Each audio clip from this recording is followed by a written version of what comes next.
Welcome to the Fantasy Champions Fantasy Football Podcast. Here's your host, Morgan Colby and Rick Lemon.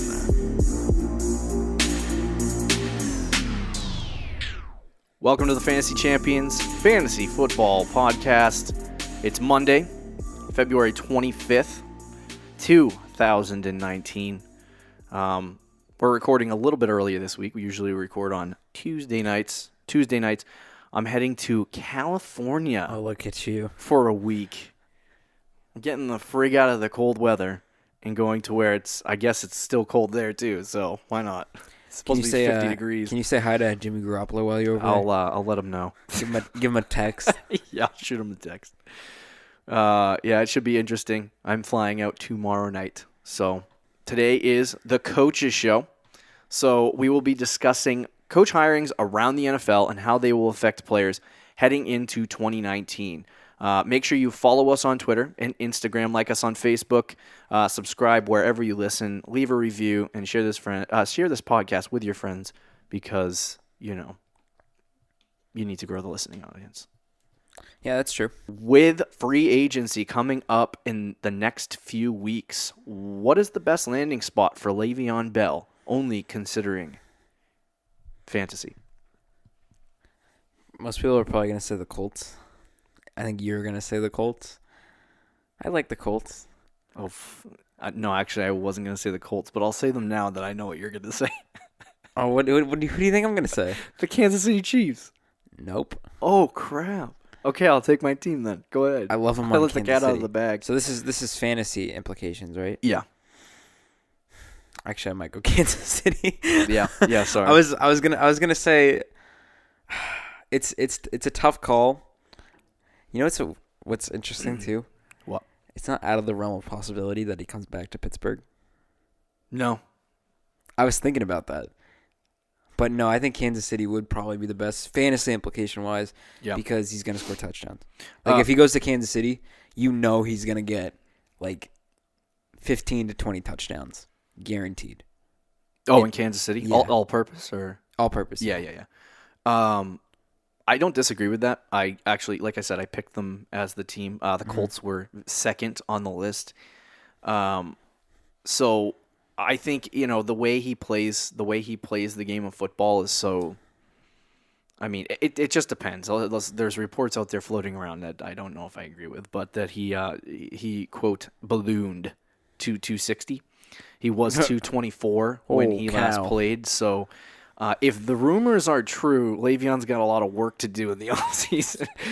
But I'm not entirely sure if they are. If he is if he's full strength, ready to go to play week one, then I would definitely not be afraid to take Le'Veon Bell. But I think the biggest thing that I need to see is once he signs, I got to see him at OTAs, I got to see him in training camp, and I got to see him in the preseason because I want to know know if he's going to be any good. Was he partying all summer in Miami? All winter too. All winter, all football season. Yeah, all football season, all winter, all spring. Yeah. But go ahead. What were you going to say? I was just going to say I want your opinion on if he goes to the Jets because that seems to be the most likely. I love it. And the reason why is because give Sam Darnold a weapon.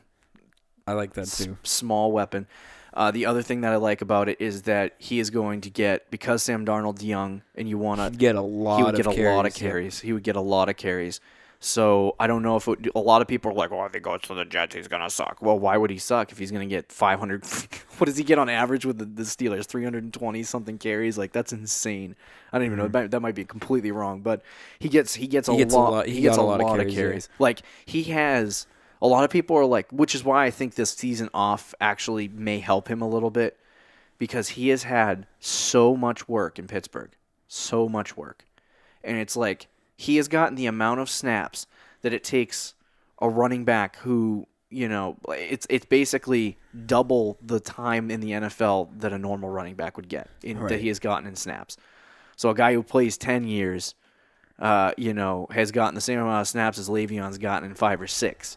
So it's like he's either going to go to the Jets and get a massive amount of carries, or he'll go to Indianapolis Kansas City. Which I don't actually think he's going to go to Indianapolis, though, because I think they like Marlon Mack. They do. And they might add a weapon or two. Dynamic, though. He's is. Different. I'm not saying Marlon Mack is better than Le'Veon Bell. I'm just saying I understand. the Colts like Marlon Mack. Right. I think they might add a receiver, though. Mm-hmm. But I don't see them adding Le'Veon Bell. The one thing I am scared about with the Jets, too, is their offensive line. Yeah. I mean, this is where it comes to, like, is it this? A lot of people have this mindset that it's the Steelers that made Le'Veon, that the offensive line made Le'Veon Bell in Pittsburgh, and I don't know if I buy that. I'm not sure. I don't necessarily buy that, but I do think. I mean, he did benefit from a great offensive line and a great offensive system and a team. Yeah, 100%. Like, I don't know if he's going to be the same with the Jets. However, like, if he goes to the Jets, I don't think he'd produce the same. But I think the amount of carries he would get, like we were saying earlier, would change. Right, would be much better. I think if he went to the Chiefs, it would kind of be a similar situation with the Steelers and even the Colts too, right? Where there's a lot of talent on both those teams where he can just fit right in and produce. So, I'm trying to. Our internet is down. I'm trying to look up the. I don't even remember anymore, but I was trying to look up. I was trying to get the yards after contact. They're good. That usually gives you a good indication. Of the type of player that he is. I think to me that's the biggest thing is like. You got guys like Saquon. The reason why Saquon can be successful as a running back is because he can do things that allow him not to have a good offensive line, if that makes sense. So he can, very elusive. He's very elusive. He can get around guys. Fast, strong, fast. I mean, there was a couple of times this season where he jumped over somebody. Like, he's just that type of player, extremely talented. Zeke Elliott has the same kind of attributes. Mm-hmm. Todd Gurley needs that offensive line a little more than I think everyone wants to admit. But Le'Veon Bell has that same tendency where he is like a Zeke Elliott or a Saquon Barkley. He has the talent. And I think James Conner has that same talent too. And so I hate to go out on a limb and say this, but I think that Le'Veon Bell and James Conner make that offensive line look better than it may actually be. But that's a little bit of a hot take. That's a hot take, so I'll leave that in the stove. I'll leave that in the kitchen. We'll leave that in the kitchen for now. I'll let you know in a couple months. Yeah. We'll see if it's cooked. I know they have that friggin' elite center, Marcus Pouncey. Yeah. So they do have a good offensive line. I'm not taking anything away from Pittsburgh. That's why the Pittsburgh Steelers have been good for as long as they have. But at the same time, I think Le'Veon's a transitional talent. You might be right. He may take a step back. But there's no proof to tell me that Le'Veon Bell is going to take a step back. If Le'Veon Bell plays the Le'Veon Bell way and he shows up to camp and he's 230 pounds and he's strong and he looks elite and he's good, Le'Veon Bell will be Le'Veon Bell. What if he's 260 pounds while holding a slice of pizza? I'm not drafting him in the 8th round. While holding a slice of... Yeah, he's sitting on the sidelines. He's like, 225 mil, dog. He's like... I remember when I was 230 pounds as he's eating this pepperoni slice straight out of a New York bar. You kids are blessed. So let's move on to the big segment, what you came here for. It sounds like a boring show. It sounds like a really boring episode because you're just sitting here talking about coaches. But let's do it. The Coaches Show. So on this episode of the Fantasy Champions podcast, we will be discussing head coaching changes made over the last few months, so firings, hirings, and how that relates to fantasy football. We want to take a look at the offensive style of each coach and how that can translate to scouting players for 2019. Understanding how a coach might run his system will help you figure out what type of workload a player might receive or not receive. For example, last year I drafted Jordan Howard. And I've talked about this many times. You're probably like, why is he repeating himself? But I like to remind myself of my mistakes. We want to use our mistakes as fantasy players to help you win your league, so I constantly tell you my mistakes, like your first 5 rounds of your draft. Correct. Big mistake. So for Jordan Howard, I drafted him in the 3rd round last year, and I fell in love with Jordan Howard's fantasy numbers from the previous year, and I didn't do any scouting on Matt Nagy. Now, had I done some scouting on Matt Nagy as a coach, I would have found out that he loves to split. He loves to have a passing running back, and he loves to have a bruising running back, similar to the style in New Orleans or I don't want to say Denver, but whatever. So similar to those styles, he wants to have that guy who can bruise like Jordan Howard, and he wants that guy who can catch and be elusive like Tariq Cohen. So that is just an example of how you can use your head coach scouting to figure out what a guy's going to do. Now, had I used that, had I scouted that head coach, Matt Nagy, and figured that out early, I would have known, okay, maybe I should draft Christian McCaffrey at my pick and it's not like Jordan Howard. When we're talking about coaches here, we're not going through every single head coach, and you don't have to go through every single coach to realize which player is which. Yeah. But it's just good to keep in mind, they hired a new coach, and he likes to run the ball a lot. Yeah. Maybe I shouldn't take this quarterback. Yeah. It's just little things that could really help in the long run. Because when there's a major change in a system, it's definitely going to affect how a player is used. Like the Dolphins just signed a new head coach, Brian Flores.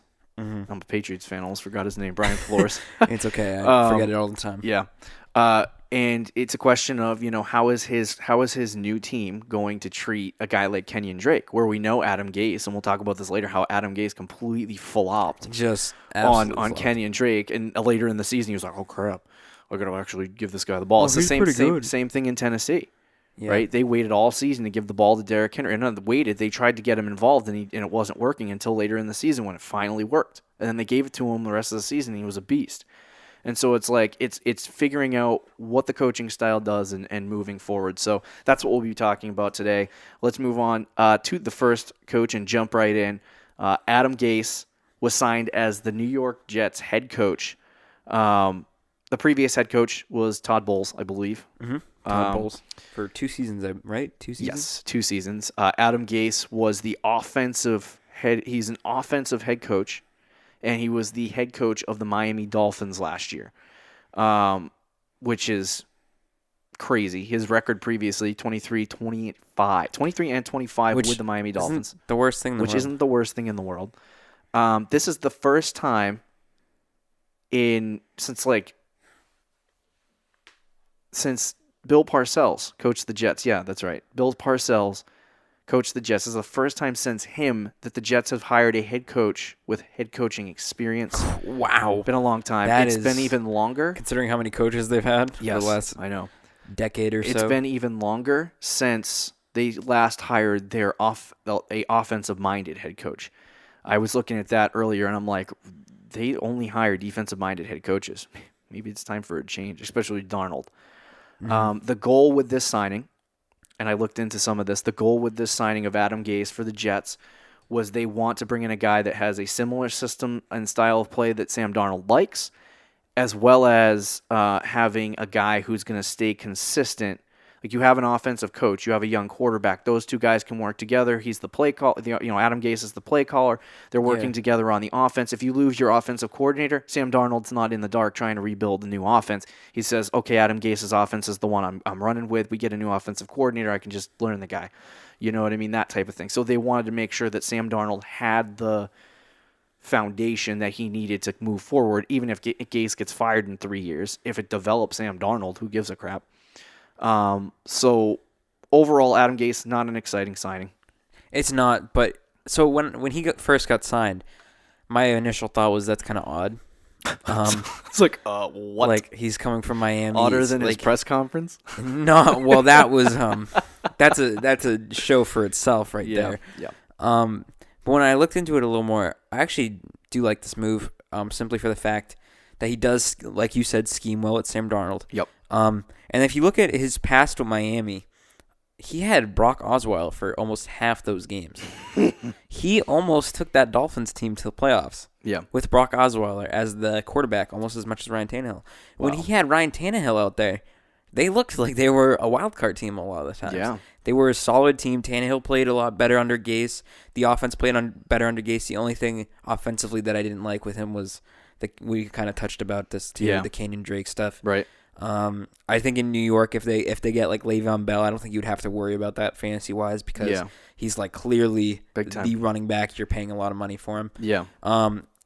However, if they don't add a running back and they get who's the running back? Elijah McGuire and Isaiah Crowell. I wouldn't. Powell is a free agent, so I don't know if he'll be coming back. I wouldn't. I know a lot of people are high on McGuire, but if they run with McGuire and what was it, Crowell, right? Yeah. So if they run with those two, I wouldn't be so. He's gonna go with the vet. He would, yeah. I would be careful with McGuire if that's the case. Yeah. But I do like it for Darnold's point of view. So for me, he obviously loves to throw the football as a coach. There was a couple of seasons there where Tan My Hill, had 4,000 plus yards. So he's not. I actually don't mind Ryan Tannehill, not for fantasy purpose, for real life, but he just needs to stay on the field.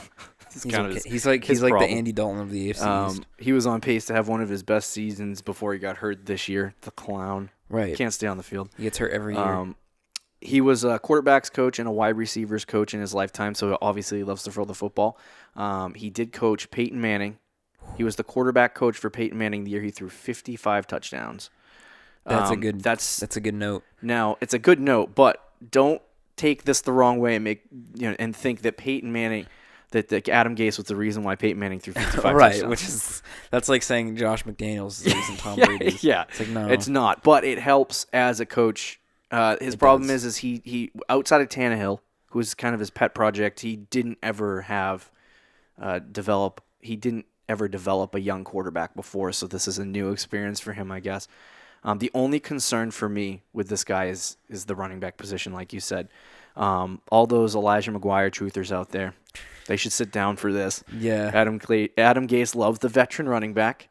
And again, against conventional wisdom, he forced Frank Gore the ball way too much last season. He gave him 156 carries, and then he gave Kenyon Drake 120. He likes to split snaps. It's not a good sign for running backs. If you really do like Elijah McGuire, I would be shocked next year if Elijah McGuire finished anywhere else inside the top 25. Like he's not going to be a good running back next year. It scares me what Adam Gase does to running backs. It definitely scares me too, and it's something you have to keep in mind. Yeah, don't go out and draft. I mean, I don't see anyone drafting guys like Elijah McGuire, Isaiah Crowell, but when you get late in drafts, people start thinking. You'll definitely. I mean, I know for a fact people are going to want McGuire. He was hot young running back. I mean, I like McGuire. Last year. I do too, but under Adam Gase, no, not today. The only player that should see improvement from the Gase signing is Sam Darnold. I think we can agree on that. Yep. He won't break out next season, and he won't break out. I told you this before the show. He's not going to break out until they put talent around him. It's as simple as that. Until they get a good wide receiver, he's only going to show small incremental improvements and consistency under Gase, but until they put talent around him, he's just not going to have that breakout. As far as the wide receiver position, there's some guys that people do like. Their top two wide receivers, Robbie Anderson and Jermaine Kearse, both free agents this offseason, leaving Quincy Enunwa as their number one receiver. Yikes. I'm assuming that they are going to assuming they bring back Robbie Anderson and Jermaine Kearse. I still don't like their wide receivers. No, they still need to add I think they'll bring back Jermaine. I think they'll bring back Robbie Anderson and let Kearse go. I mean, it depends on the development of Anderson and Enunwa. But I'm not going out and drafting Robbie. If you're in the 15th round and you already have your kicker in defense, there's probably still guys better than Robbie Anderson for your team. Leave them on the waiver wire, boys. Don't bother. I don't hate their wide receiver core, but it's just not. I might take a flyer on Robbie Anderson. With Sam Darnold and the Adam Gase offense with throwing the ball. What about Chris Herndon? Oh, yeah. No, never mind. First-round pick. Tight end from the... Oh, God. Yeah, no, I'm all set with that. A lot of these, what I noticed when I was scouting some of these coaches, is that none of them like to throw the football to tight ends anymore, which explains a lot. Which is why fantasy-wise. I mean, tight ends have never been good. Tight ends. Yeah. I looked at the top 5 tight ends, honest to God. There is a major point drop-off last year. The 5th best tight end had 125 fantasy points. You know what the 6th best tight end had? 100? 87. Ooh. It's like after that, it's done. Well, I mean, it's kind of always been like there's always like one or two really good tight ends, and one or two or three, usually a couple and that then it drops off. But usually you can find something. Right. This year was just... It was like you either have Ertz, maybe I'm crazy. Kelsey, George Kittle, and that's like about it. Eric Ebron. Freddie Kitchens was signed by the Cleveland Browns as their head coach, promoted internally. The previous head coach was Hugh Jackson for half the year. Yeah. I don't even want to bring up Hugh Jackson. Greg Williams took over as interim head coach, defensive coordinator. He's still the defensive coordinator there. He's an offensive-minded head coach, obviously. His previous job, interim offensive coordinator for the Cleveland Browns. Once again, hired internally. Just a couple of notes on Freddie Kitchens. He took over when Todd Haley was fired, which was a shock because they thought Todd Haley was going to take over as the head coach when they fired Hugh Jackson. So it was an absolute shock. They completely changed everything. It was a change 180. Baker Mayfield didn't look that great under Todd Haley. He had 8 touchdowns, 6 interceptions, and only like 1,000 yards in the 5 games he played. Kind of like every other rookie. Yeah, which is like every other rookie. This hiring was fantastic news for Baker, and I'll tell you why. Freddie Kitchens took over for Todd Haley after, I believe it was week 7, and he threw for 2,254 yards, 19 touchdowns, and 8 interceptions, with a completion percentage of 68. He finished as the 9th best QB in fantasy over the last 8 games of the season. If you prorate the first half of the season with his statistics, he has over 4,000 yards and I think is around 38 or 39 touchdowns, which puts him at 4th or 5th among quarterbacks. Sleeper alert! Sleeper alert! I love Baker Mayfield. You can see me and you both. You can see Mayfield taking a huge step under Kitchens next year. Baker loves Kitchens, which is a plus. Not only did Baker take a big step, and this also helped because they made a trade as well, but Nick Chubb took a giant step too. The whole offense was much better under Freddie Kitchens. Now, maybe it's a little bit of an element of surprise, and teams weren't really caring, like we're playing the Cleveland Browns. And they have a whole offseason to prepare for a new offense. But going off what we've seen, huge improvements from the offense. And if you're a fantasy owner, look for Cleveland this year. Yeah. They have a lot of guys, not only Nick Chubb, but David Njoku, I think, could be a sleeper too. You have Baker Mayfield, Jarvis Landry in PPR leagues, excellent. There are many options on the Cleveland Browns that you should keep your eye on. And with the hiring of Freddie Kitchens, only elevates that. Yeah. I don't know if I like Jarvis Landry as the number 1 wide receiver in Cleveland. He's good. I like Jarvis Landry. But he's the only player that didn't improve under Freddie Kitchens. He was the exact same type of player. So to me, I think they do need to bring in a... You can't just bring in a guy like this, but maybe draft a big-time... A guy who's going to be a Tyreek Hill type player. I don't know if they need... I think they need another receiver, but I don't know if they necessarily need another number 1 wide receiver. Do you know what I mean? I mean, maybe just another weapon to have would be nice. But if Antonio Brown was a free agent and not, yeah, he'd probably take a look at Cleveland. I wouldn't doubt it. Overall, Freddie Kitchens, his offense is something I want to get a piece of in 2019. Some notes on Nick Chubb too. He prorated out at 1,300 yards and 10 touchdowns, which is a 5 or a 6 finish among running backs in standard leagues.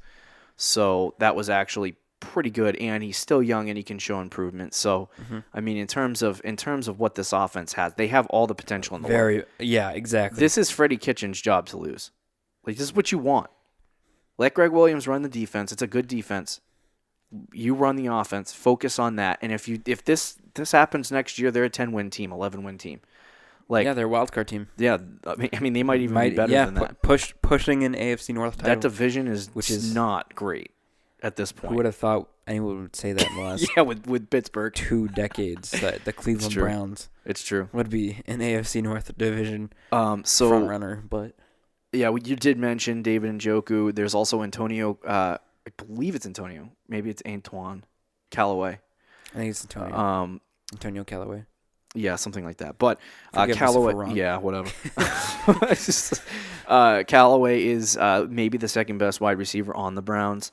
I don't see him, like, if you're in a dynasty league and you're looking for that, second or third wide receiver that might break out, like a Tyler Boyd type player, I would take a look at Callaway, just because Baker Mayfield is going to show improvement next year. And if Callaway gets some targets, he might actually be a guy to go snag.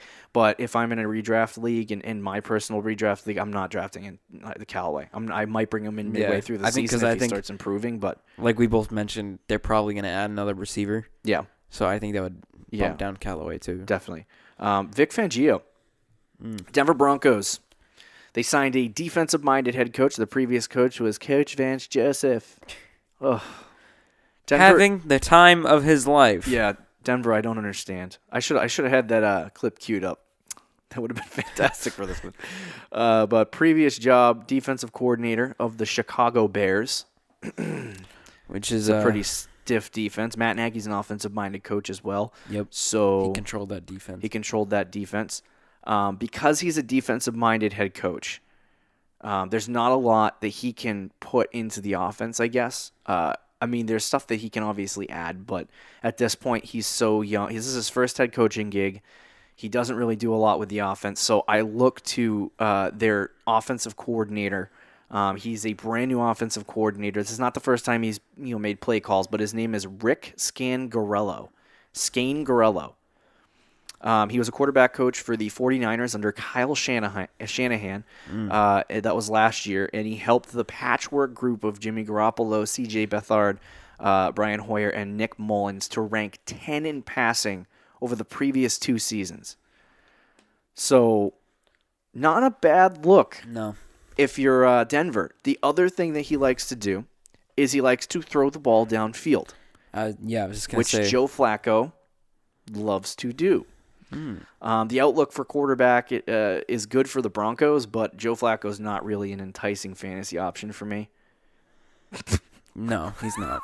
If anyone's out there like, I'm going to get a sleeper in the 13th round, those Broncos fans playing fantasy. I need to get myself some Joe Flacco. I listened to the Fantasy Champions podcast. They told us to take quarterback late, so I'm going to take Joe Flacco in the 14th round as my starting quarterback. It's true. I don't see much improvement in Joe Flacco. I think Joe Flacco is going to be Joe Flacco. Yep. You know what you're going to get. Yeah, just don't rely on him. Right. The question for me is how does it affect Lindsey and Freeman? Yeah, that's a big question. He's more of a quarterback coach, though. Yeah. Like we've seen all of his previous past has been working well with quarterbacks. So it's going to be interesting to see how he uses both running backs. Yeah. I think it's going to be similar to what they did last year, though. Yeah. Where they just kind of lean towards Lindsey. Freeman's going to be there. I don't know if you have a different thought on this because it seems like you're to me, when I went... here we go. Is yeah. that what you said? To me, when I looked at some of the stuff the 49ers did last year, they were going to go heavy with McKinnon. Right. I don't see the appeal in McKinnon anyway. We'll talk about that a different time. That's different time, different show. So, but anyway, they were going to go heavy with McKinnon, and then McKinnon got hurt, and Breida came in, and they went heavy with Breida. So right.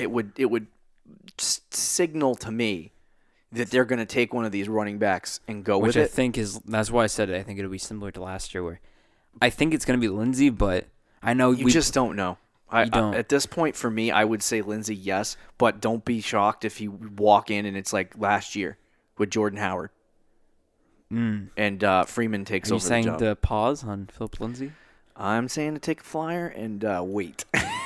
Okay. See what happens. The preseason, I'm finding, is more and more important for you to watch as a fantasy owner to see when those starters come in that first or second drive. Go out and pay for NFL Game Pass. No, this is not an advertisement. But watch the first couple drives in the preseason and just be like, okay, this is what they want to do with them. Because you'll get an idea of what they want to do on those first couple drives with the starters in. Nothing else will tell you anything. You're not going to learn anything else from the rest of the game. But those first couple drives, especially in Game 3 of the preseason, you're going to see the starters in the game. You're going to see them try to run their full offense and see how you'll get an idea of what they're going to do. And so I think you'll see at that point whether Lindsey's going to be the guy or not. They could run a split back system. I don't know. There's just not enough information on this. Rick Scangarello. He's very young too. Yeah, he's on the younger side. So, I mean, you'll see a lot of Lindsey's pass catching ability. Royce Freeman really doesn't have all that much in that area. What the 49ers did last year was very effective on the ground. If that translates, you could see improvement for Lindsey, but watch for a split back system, like we said.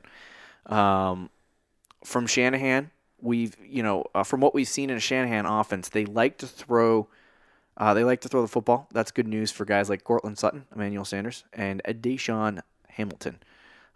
In case you don't know who Deshaun Hamilton is, go check him out. He was good for the last 3 games of the season. Sure. Joe Flacco is also known for his ability to throw the deep ball. So for Cortland Sutton, that's a really good sign.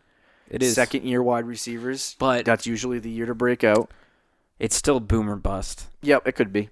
I definitely believe that. I think Sanders... and I'm not just saying it as a whole, but week to week, which isn't something that you could rely on. He could have end-of-the-season decent numbers, but be an inconsistent player because he'll have a similar game to Hill. I don't think he's not to that scale, but yes, 30 to 1. He'll have a few games where he'll get a touchdown or two and over 100 yards, and then he'll have a game where he gets 3 catches for 40 yards. Yeah, I do like it. Who was the fantasy wide receiver that kind of broke out one season with Joe Flacco as his quarterback? Don't remember his name. It was 3 years ago. Was it Mike? No. I know who you're talking about. Yeah. The Ravens have had so many vertical threat receivers. There was one guy that just Torrey went Smith? Off. Torrey Smith. Yeah. I'm not really a fan of the Broncos offense right now as a whole. He's got a lot of work to do. So this is the big thing, is that he does run a West Coast style offense. So for me, looking at Emmanuel Sanders and Deshaun Hamilton, they're both going to play the slot. If Emmanuel Sanders stays, it looks like he's staying. So I would look for Emmanuel Sanders, who had a great first half of the season this year, to do something similar. But if he becomes, bless you, thank you. If he becomes a guy, I would definitely take a flyer on Deshaun Hamilton and take a look at him, because if he's in the slot and they're throwing it as much as I expect them to, then Hamilton will definitely get a lot of looks. So it depends on if Sanders stays. If Sanders stays, Hamilton's going to be nothing. Completely useless. Yeah, completely useless. I think the biggest takeaway, though, is you can't really tell with the running backs. This is the hardest one, I think. Yeah. Because he doesn't have the offense coordinator, whatever his last name is. Scangarello. I don't know. That's how they said to say it on CBS. He's the quarterback's coach for the 49ers, so you can't really get too much information on how he's going to make the play calls and stuff. But could be a potential plus for Joe Flacco, considering the offense he likes to run. This was one of my favorite signings of the entire offseason. Who is it? Bruce Arians. Wow. So everyone else in the league was hiring, besides the Denver Broncos, was hiring these young Sean McVay-like head coaches. Every single one of them. Every single one of them. Around the age of 40. And it's and then I think it's so funny. This is what the Arizona Cardinals, the Tampa Bay Buccaneers were like. Last year we signed Dirk Cutter. He was the young guy, no experience. Frick that. We're going Bruce Arians. We tried that already. Yeah, we tried that already. So Bruce Arians, offensive-minded head coach. We've seen this guy. He led the Arizona Cardinals to three winning seasons, 13-3, 10-6, and I think it was 9-7, one of the other ones. Mm-hmm. So he had a decent stay in Arizona. I think it just after they lost Carson Palmer. Was it Carson Palmer? No, that wasn't that long ago. Sam Bradford? No, it's what's his name? This was back when they were in Super Bowls. Oh, Kurt Warner. Yeah, Kurt Warner. Sorry. I thought you meant recently. Yeah. So his previous coach was obviously head coach in Arizona in 2017, like we just said. I love this move for the Bucs. I don't know. Maybe is it just me? So I think it's an interesting move because I think he's a good coach. Don't get me wrong, and I don't know. It's the Bucs. Bruce Arians. I thought if he was going to come back to coaching, first of all, I thought he was going to go to a team that you figured would. Green Bay, Cleveland, New York, not like the Arizona the worst team in the league last year. Like, it's just odd to me. Yeah. Tampa Bay Buccaneers. I don't know why I said Arizona Cardinals. Yeah. Because that was his old team. The Tampa Bay Buccaneers, though, still a team that's like, they stink. Last year, they were not good. I mean, they had that little Fitzmagic run, but for them after that Fitzmagic run, they weren't good. There was so much inconsistencies. It felt like middle of the season when they put Winston back in, they pulled Winston so fast because the coach was trying to save his job. It was like, okay, Fitzpatrick has won a couple of games, let's throw him back in there. Yeah. And then they started losing with him, so it was like, let's just roll with Winston. But like, to me, is Bruce Arians the guy to save Jameis Winston? I'm gonna say yes. See, I don't know. Winston. It's more Jameis Winston. Me disliking him. You said it. Then Winston's extremely talented. You just got to get the kid to play. He does have talent. Yes. You got to get the kid to be able to not turn the ball over and that. You know how be more consistent. You know how hard that is, though. Yeah. It's very hard. I don't disagree with you. So when I was scouting Bruce Arians, the reason why I love this coach signing is because they're bucking the freaking young coach trend, which is completely moronic. You're wasting so much of your time and energy in these. Well, you don't like. I like the young coaches. But look how many young coaches have worked out. Sean McVay. I mean, Kyle Shanahan. He's had like 3 losing seasons. I mean, he hasn't had much luck. His luck has not been on his side. Yeah, right, but I mean, this is the year for Shanahan. Not the show to talk about it, but it's the year for Shanahan. If he screws up this one, he's getting fired. But Arians loves to throw the football in his offenses. He already said he's planning to keep and start Jameis Winston. So we got a clear starter. Fitzpatrick's gone. He's not even coming back to Buccaneers. It's over. You know that Fitzmagic is gone. Some stupid team will sign him. It's guaranteed. Maybe the Bills. No, dude, the Redskins. Yes, do it now. If I'm the Redskins, do it now. To the Redskins. Winston, after he took over in Week 6, so I found this interesting. After he took over in Week 6, with the exception of that fluky situation where they started in the beginning of the year, 3-1, Fitzmagic, right? Yeah, something like that. After Week 6, Jameis Winston finished as a QB7 in fantasy points, 7th best among quarterbacks, which is kind of crazy. If Arians can work through the Winston mistakes and minimize them, I think it could be a big year of improvement for Jameis Winston. The year that people have been waiting for him, the step that people have been waiting for him to make. He's not pretty. He's not exciting. No. But Winston is great for fantasy. It is true. He's one of those quarterbacks that you watch him in person. Yep. And you're like, wow, he's not good. Or like, he does a lot of dumb things. He'll do it. But fantasy-wise, he does get points. Yeah, 100%. Because he will throw touchdowns, he will run touchdowns, yeah. and he will run for a lot of yards, he'll throw for a lot of yards. He 100%. just does dumb things on the field. Yeah, he does. Like throw a lot of interceptions. And off the field, yeah. So, like I said, not pretty for real football, but fantasy-wise, he's good. In an offense run by Arians, you'll see him throw a lot more passes. I like this hiring for Winston. You're going to get more targets for Mike Evans, which is huge. You feel like Mike Evans. There's 2 guys that I felt like coming into this year until I had to sit down and actually look it up to make myself feel better. Mike Evans and David Johnson have felt to me like they are like 60 years old. You know what? Mike Evans is young. Mike Evans is extremely young. And so I love this hiring for Mike Evans. I do too. I do like it from fantasy perspective-wise. I like it the most with Mike Evans because you're right. Bruce Arians does like to throw the ball, and even though I still think Winston is a clown, he's gonna throw the ball to Mike Evans a lot. Oh yeah, and a lot. You know who else he loves when he's on the field? Who? O.J. Howard. Loves O.J. Howard. He hates throwing it to Cameron Brate. Fitzpatrick's the other way around. He likes to throw it to Cameron Brate and not O.J. Howard. So if you're looking for a tight end sleeper, I definitely take a look at O.J. Howard. Evans is great for fantasy. He's still young. In a Bruce Arians offense, Arizona had Larry Fitzgerald, and he had some of the best fantasy years with Bruce Arians as his head coach. You should see some same production from Mike Evans, I would assume. I mean, they didn't have quarterbacks when Bruce Arians was in Arizona either. So with the value you're getting from Evans in the second or maybe even the third round if he slips, you end up getting maybe a top 5 wide receiver in those rounds. Like that's a high value of him, but like he's young, top talented. 7, I'd say. I mocked people for taking Mike Evans last year, and Mike Evans was very good.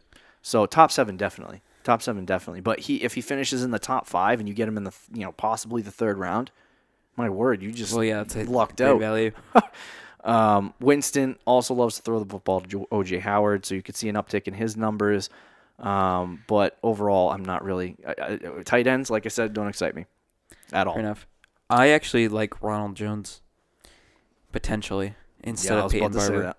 I think Peyton Barber was just kind of a flop. He was a flop, but he blew. Just say it. He averaged 3.7 yards a game. But I think you take Ronald Jones last year. 3.7 yards a carry. Let me refix that. He was the 36th overall pick. So that's essentially a late Ronald first round Jones pick. or Peyton Barber? Oh. Ronald Jones. Yeah. They didn't use him at all last year. Now, granted, when they did use him, he absolutely blew. Hurt for some but games. He was hurt, and when they did use him, he stung. But if they take, it's one of those things where management's going to be like, we took a chance on this guy, we took him very high. Pick, yeah. We want to use him. He had 23 carries last year, the entire season. Ugh. Yes, he was hurt, but he wasn't hurt the entire year. There was a stretch of like 7 games where he didn't even get a snap. Correct. Yeah, Bruce Arians, I think, will use Ronald Jones a lot more. Maybe like a split backfield. So I wouldn't, like, fantasy-wise. Peyton Barber's a free agent. Oh, is he? Yes. I think they'll probably bring him back. Yes. So this is one of my notes on Arians is that he loves workhorse backs. He drafted and built David Johnson. That is true. So that's where I was getting to it. Ronald Jones, not Peyton Barber, but Ronald Jones. Yeah. I wouldn't necessarily go out of my way to get him. But just keep your eye on him. Keep your eye on him. Don't email us and say, guys, I got Ronald Jones in the 6th round. And then he goes off, and you're like, okay, we feel like idiots now. Yeah. But, no, just keep your eye on him, though. Keep your eye on him. I think he's a big sleeper late in the draft. Big sleeper. When I saw the fact that he did draft and develop David Johnson, I was like, holy crap, this guy. Yeah, no, that's a big key. The thing with Ronald Jones, though, is I know I just said he only had 23 carries, but man, did he suck in those games. Oh, yeah. He was bad. He was like 2.1 yards But if carry. he can show improvement and he can show the Bucs offense, and more importantly, Bruce Arians, that he has improved as a player, watch out. Yeah, big time. Keep your eye on him. I love Ronald Jones. I was trying to figure out, I was looking at it going, okay, Arians likes workhorse backs, right? He's only 21 years old. Like, he was drafted pretty young. Peyton Barber is undrafted. He 23, I believe, but he wasn't good. He got most of the snaps. He's a free agent. So that's what I was looking for, is like, we have to figure out, okay, when you're looking at this, Arians is the new head coach. He likes workhorse backs. Who is he going to go with? They're obviously going to let Peyton Barber go. That would be a wise decision. I don't think they're going to. I think they're going to bring them both back. That would be stupid. Well, I mean, I guess he wants to try to figure it out. But he's never been a coach to go with 2 running backs. It's never been his style. Yeah. So it's just, I would see, this is why I really like Ronald Jones, because if he's getting the carries and he's getting the snaps and the production, he will produce at some point. Kliff Kingsbury, the Arizona Cardinals, got to pick up the pace here. The previous head coach of the Arizona Cardinals, Steve Wilkes, he had one flipping season. That's all they gave him. That one season was very bad. Yeah, very bad season. Very bad. He was an offensive-minded head coach. His previous job was a head coach at Texas Tech and offensive coordinator for USC for a few weeks before he decided to sign with the Arizona Cardinals. Frick me. Now, I see this signing, and I'm like, Arizona, I'm sorry. I'm a Patriots fan. I've seen Bill Belichick for 18 years, whatever. Yeah. We've won so many Super Bowls. We've been great all this time. We've had a head coach. You guys are just trying to win 2 games. You know what's funny? And they signed Kingsbury. You're so screwed. They have talent. No. The Cardinals actually have talent. Yeah. It's not like they're one of these teams that they're just a bad team. Yeah. Like they have no talent. Right. The Raiders were kind of turned into that at the end of the year. Right. The Cardinals have defensive players that are solid. Patrick Peterson, Chandler Jones, those guys are still on the team. Mm-hmm. Larry Fitzgerald's old, but he's still good. David Johnson's still good. Like, they have players. Yeah. They just absolutely sucked. Yeah. And their offensive line was bad. You know what? With this signing, or with this hiring, Yeah. I don't mind it for Josh Rosen and David Johnson. And fantasy perspective, I really don't. Yeah.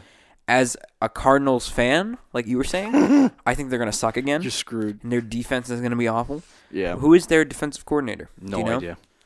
Because I think that could be a key for how the team's going to succeed. But for fantasy implications, I actually honestly don't mind this. They said that's been the problem with Kingsbury, is that he has not had good defenses, and that's what leads to his losing. I think he was like 35-40 in college. And then he gets a head coaching job in the NFL. It's a questionable option for Arizona, but yeah. As far as fantasy football, he's insanely good for us as fantasy players. Great. It's awesome. One thing he does is build these insane offenses that score a lot of points and have a lot of production. It's true. On his college offenses, it was crazy. He runs a pass-heavy spread offense scheme, and all of the traits he likes in a quarterback come through Josh Rosen, which is why he's not going to trade Rosen in draft. He wants to develop Rosen. He wants to develop Rosen into his own guy. The Cardinals are trying to build McVay and Goff right now. Yep. Yeah, big time. Not like, and I actually see a lot of Goff and Rosen. I do too, actually. I do. Goff, I mean, people forget Goff was absolutely Jared Putrid. Garf. Yeah, Jared Barf. Jared whatever you want to call him. Yeah. In his first season, Josh Rosen was obviously Trash Can Rosen in his first season too. But that's true. But I mean, Jared Goff took the next step. It's true. I don't expect Rosen to take a step up and be a big-time quarterback next year like I do Baker Mayfield or somebody else. He can show some signs of improvement, but he won't be a great fantasy option. He might have a couple of games where you're like, oh, I wish I picked him up off the waiver wire and started him. I think he's going to be kind of what Mayfield was this past year. Yeah, definitely. He was just not good this year. Guys like Christian Kirk should see a massive increase in targets. If so, it may be time to snag him in your dynasty leagues and in redraft leagues when you do draft. Larry Fitzgerald won't see much production. Old, no legs. Sorry. Bye. People are going to draft him in like the 9th round. You idiots. Yeah. Kingsbury hates to get tight ends involved in his offense. I won't be taking any tight ends from the Cardinals. They did sign Charles Clay this week. I think they'll use him a little bit, but not enough to... You want to hear this? This is not even a joke. I wrote this down. It's not even a joke. Okay. At Texas Tech, he threw more balls to the offensive line than he did to the tight ends. Are you serious? Yes. Wow. I don't expect... Now, is that because they didn't have any tight ends? It may be because they didn't have any tight ends, but I also was reading that he absolutely loves to run basically 6 offensive linemen. Not stupid. That's not. I mean, it's a new way of thinking because you have 6 offensive linemen just run. Yeah, it's true. A bunch of your pass protection will be. But he doesn't throw it to tight ends. It's absolutely insane. Like 6 offensive linemen in a pass formation. Mm-hmm. It's true. That is interesting. So let's talk about David Johnson a little bit. This is fantastic news for DJ. 20% of the passing plays in Kingsbury's offense goes to the running backs. He runs a 60-40 split pass rush, right? Mm-hmm. So that means that David Johnson's basically getting almost just about 45% of the snaps going in his direction, whether it's a pass or a run. When the snaps are there for DJ, it translates into huge fantasy numbers, big time. We've seen it before. He can produce as long as he stays healthy. He's one of the best. He was drafted as the 3rd best running back. Yeah, he was last year. I think this year you're getting him in the 2nd round, and he will be the 3rd best running back in fantasy. Hot take. It is a hot take. I don't know if I'm going to go that far, but I think like he's going to be 2nd round value. Yeah. I think he's top. He'll finish the year as a top 7 running back, I think. Big time. Top 3 I think is a little bit of a stretch. Yeah. But no, I do like David Johnson. Yeah. I like the whole offense, honestly. Yeah. Except for the tight ends, like you said. Charles Clay. Let's move through the last 3 very quickly. Matt Lafleur, Green Bay Packers, previous head coach Mike McCarthy, offensive head coach. He's an offensive-minded head coach. Previous job was the offensive coordinator in Tennessee. Which he also coached Matt Ryan as the QB coach when he was MVP. So I like this. This head coach signing is a great one for the Packers. Matt Lafleur spent a lot of time as an assistant with Gary Kubiak, Kyle and Mike Shanahan, and Sean McVay.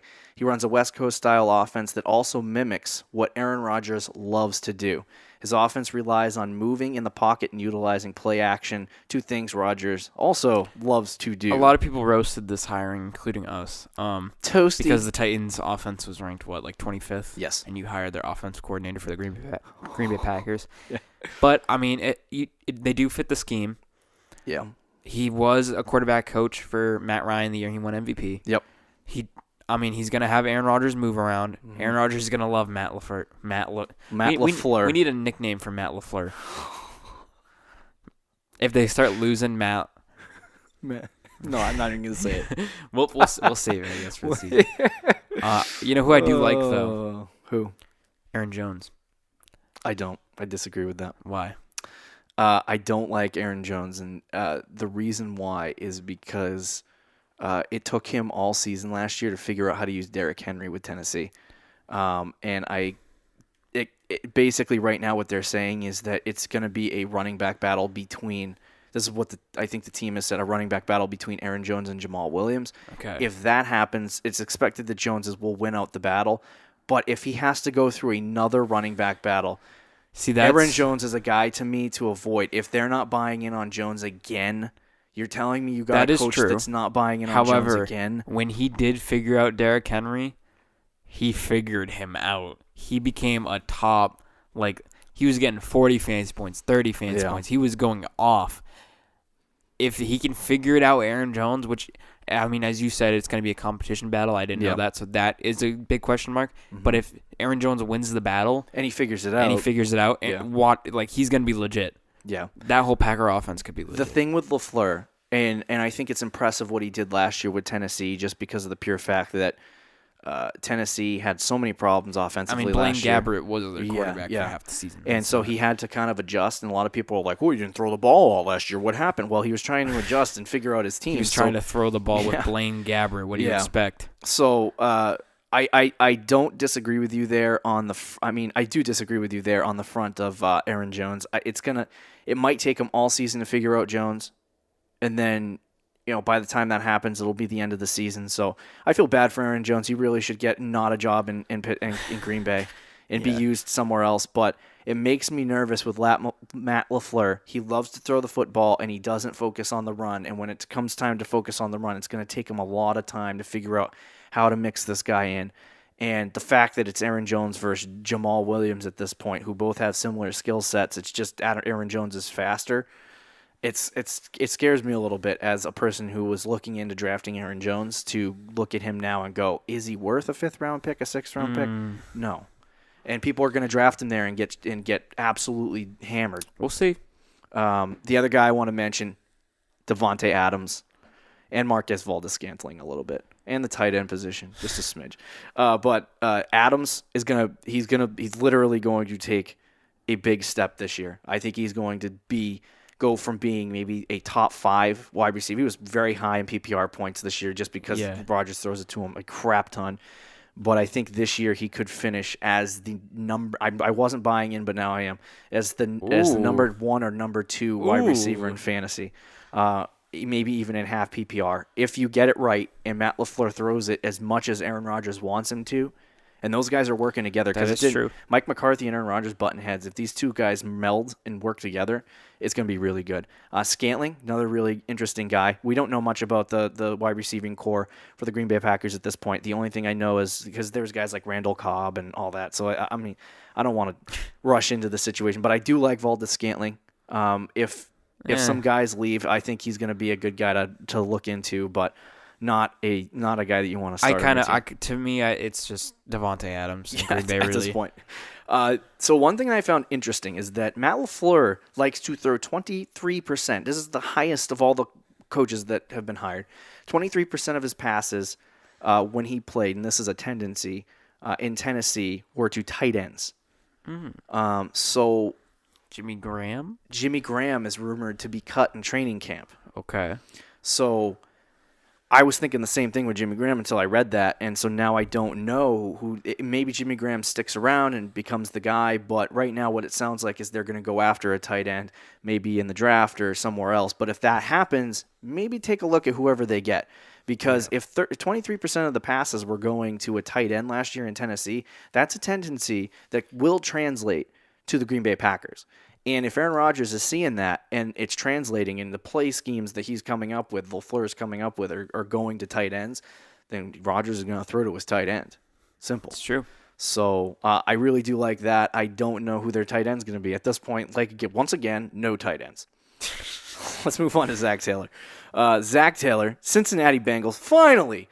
The Lord sends a message from above to the owner of the freaking Cincinnati Bengals and says Marvin Lewis should not be the head coach of this football team. His previous job, Zac Taylor, was quarterback coach for the Los Angeles Rams. He's extremely inexperienced as a play caller. This is like one of his full seasons play calling. He does have a history with play calling, but it's very short. Yeah. Being a quarterback coach and having a history playing QB in the NFL, Taylor will look to throw the ball a lot. So you should see the likes of Andy Dalton get very much involved in the offense. It makes me nervous because there is rumors rolling around that he's going to get traded too. Everyone's getting traded. Derek Carr, Andy Dalton. See you later. So I actually, with Zac Taylor, as a Bengals fan, I wouldn't be. I mean, actually would be thrilled because they're getting rid of Marvin Lewis, and anything other than Marvin Lewis is fine with me. Yeah. But Zac Taylor, I don't know if he's going to have success as a coach. It's going to be interesting to see with him. Yeah. However, he was the quarterback's coach with the Rams the year Jared Goff turned it around. Yep. Or as he was in the process of turning it around. Yep. I think that is one of the key reasons why they hired him. Mm-hmm. And, Andy Dalton's been the most average quarterback in the league since he's been in the league. Yeah. He's never taken the next step. Gets it done. If Zac Taylor can do what he did with Jared Goff with Andy Dalton, he could be a legit fantasy option. People hate on Dalton. I don't see the hate. I blame everything about that team on Marvin Lewis. Which I can get, but it's more Andy Dalton in the playoffs. I think he absolutely chokes on himself. But we're talking about fantasy though. This is well, that's what I'm saying. Fantasy wise, people. I don't know. I don't think you should get Andy Dalton at all. Don't even consider getting. I would consider not as a starter, but I would definitely take a look into Andy Dalton. Yeah. I'm not drafting Andy Dalton. I think he could be a big waiver wire guy though. Yeah. That's what I was gonna say. Is that I would not draft him. If you stream quarterbacks too, check out. He's going to be a guy that you can play a few weeks. When he did play call, Zac Taylor, he did a 55-45 split pass rush. This is great news for Joey Mixon.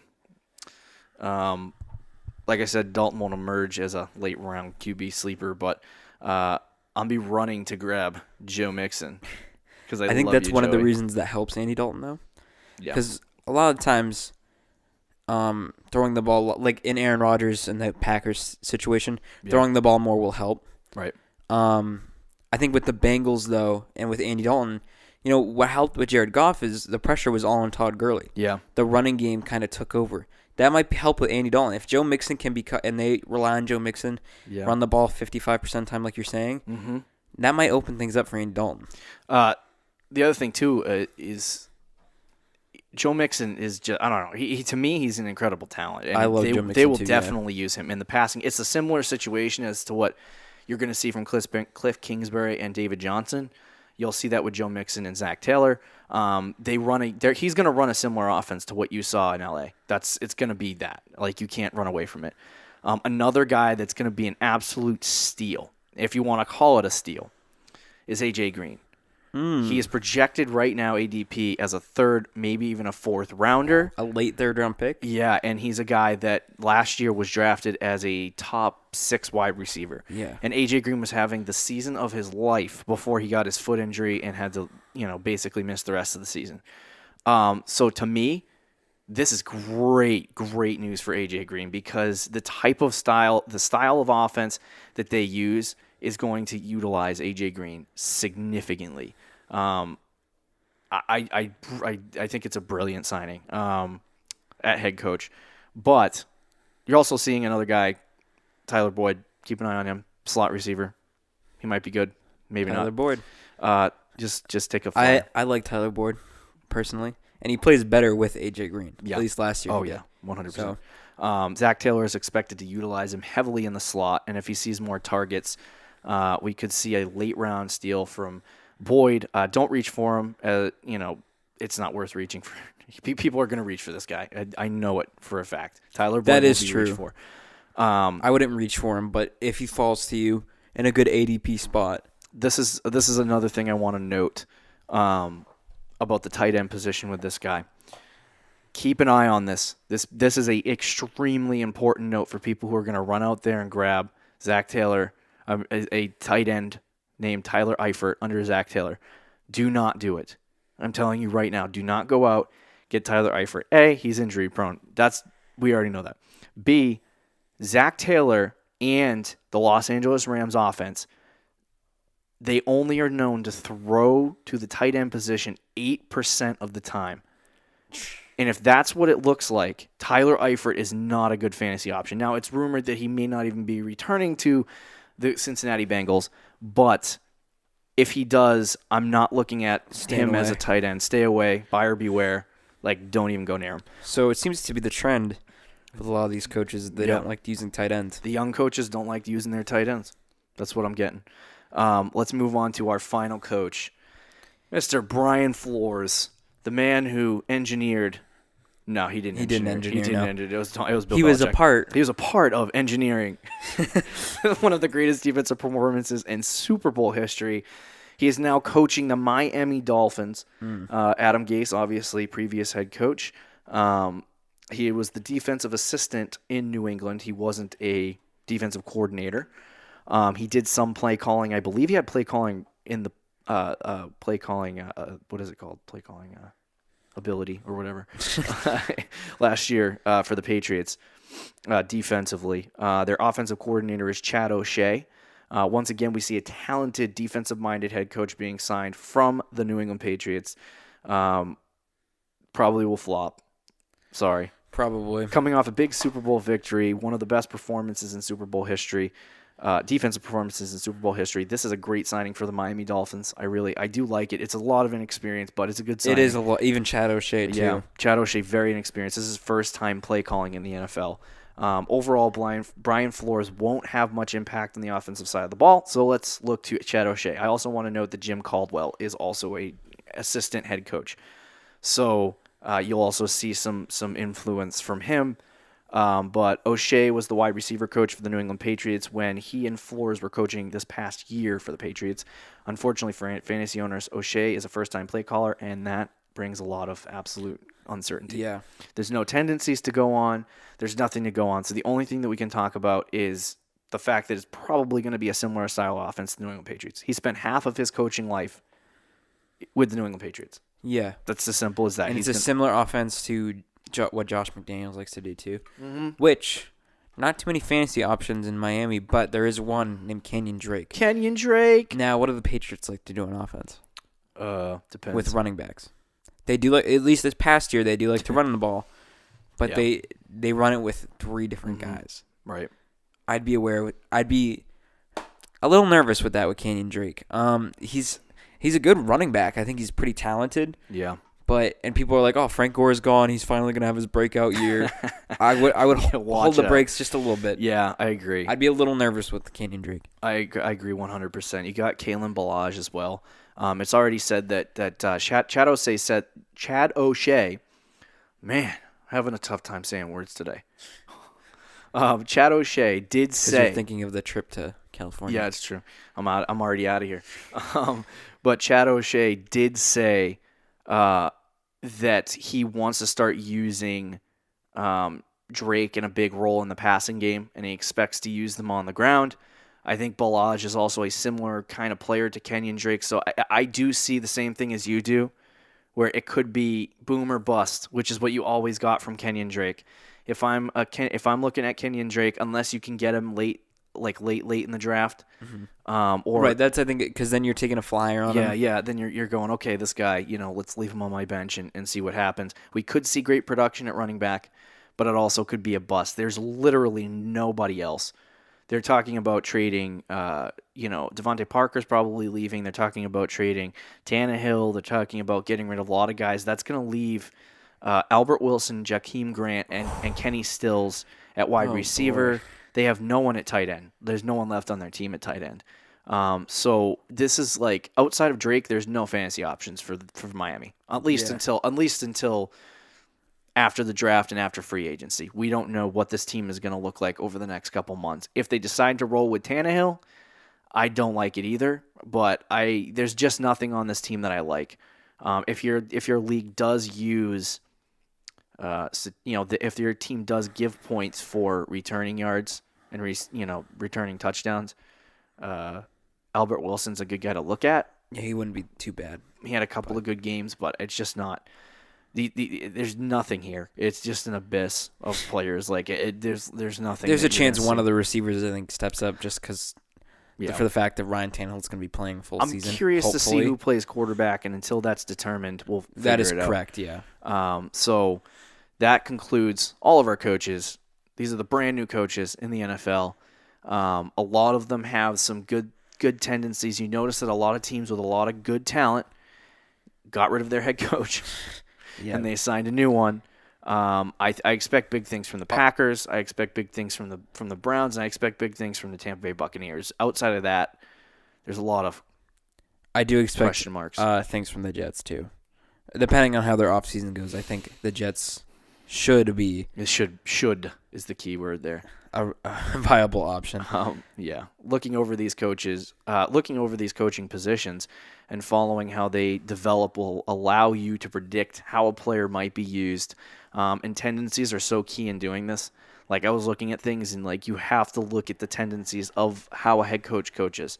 You're gonna find production of a certain player to increase or decrease based on these tendencies. Like the tendency that if Tyler Eifert is a Cincinnati Bengal and Zac Taylor is not throwing it to tight ends, then you should know that. You should know that don't go out and spend an 8th, 9th, 10th round pick on Tyler Eifert because you think you're getting a sleeper tight end in the draft. You're going to end up sitting there going, I wasted this draft pick on the guy. So it's like the only team on this entire list that I saw with any kind of type of tight end is David Njoku, and I don't even think David Njoku is going to be that great next year. So it's like, it's so difficult with especially the tight end position, but you got to see what the production is going to be like and what the tendencies are for head coaches. If you see a split back system, run far away, very far away. Unless you're getting it late in the round. Or unless you're getting late in the round, yeah. Or it's Alvin Kamara. Yeah, or it's Alvin Kamara. Be sure to listen next week as we begin our new series called All That Glitters.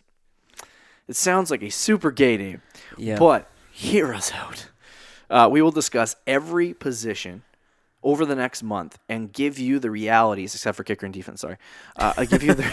Give you the realities of how a player produced in 2018 and how that is going to go into 2019 and whether they have the same production or not. Not all that glitters is gold. Don't listen to the song, but listen to the song. Do you have any thoughts? Don't listen to the song, but listen to the podcast. Listen to the next podcast. Week.